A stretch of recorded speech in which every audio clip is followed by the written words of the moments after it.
All right, welcome back to the channel. If you're just joining me for the first time, then welcome. For decades, the M1 Carbine has carried a reputation within the gun community. Underpowered, ineffective, disappointing in combat. And if you judge it like a battle rifle, that criticism makes sense. It doesn't hit hard like the Garand. It doesn't react like a full-powered service rifle. It was lighter, smaller, different.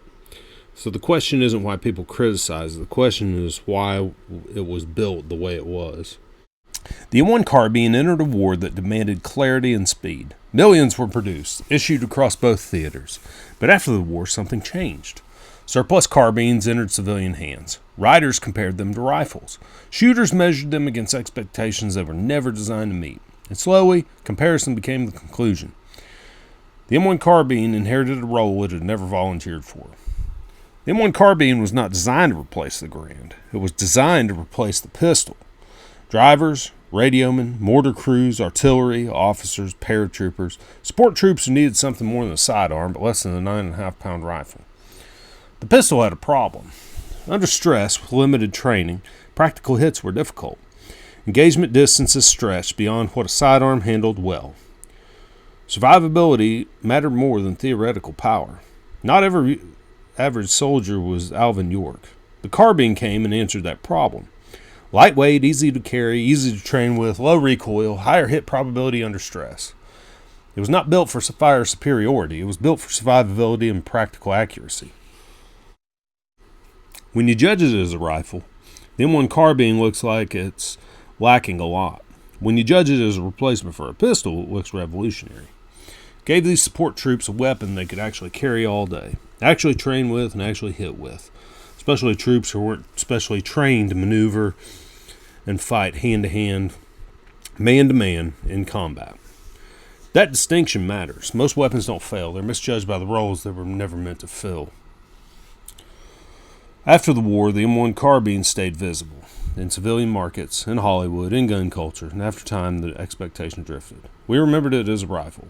We evaluated it like a rifle. We criticized it like a rifle. But historically, it was solving a different problem entirely. There's something else here worth considering. The men who carried the carbine weren't debating muzzle energy tables.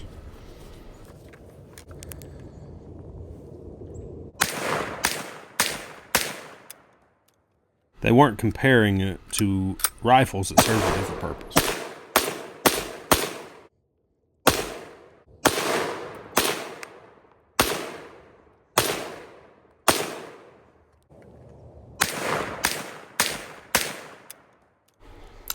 Think about warfare prior to World War II, in the age of gunpowder.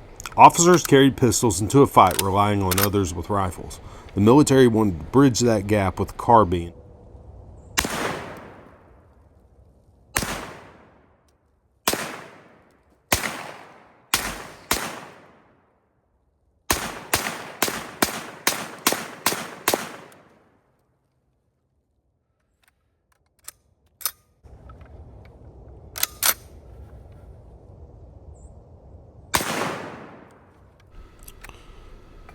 They were carrying it because it was lighter, because it handled quickly, because it was what they were issued and they were told to carry and what they trained with.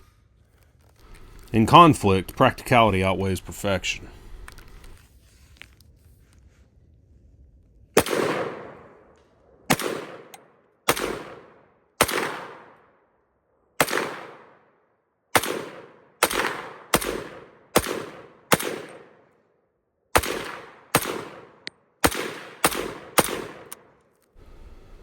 The carbine was never meant to dominate the battlefield. It was meant to give ordinary soldiers a fighting chance in moments that happened unexpectedly.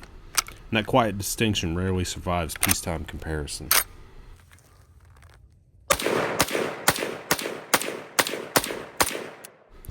The M1 Carbine didn't fail. It did exactly what it was built to do. It was lighter than a rifle because it wasn't trying to be one. It was more capable than a pistol because that was a mission. If you like this and you want to see more like this, just drop me a thumbs up, hit subscribe, and thanks for watching. Thanks for coming by, and I'll see you in the next one.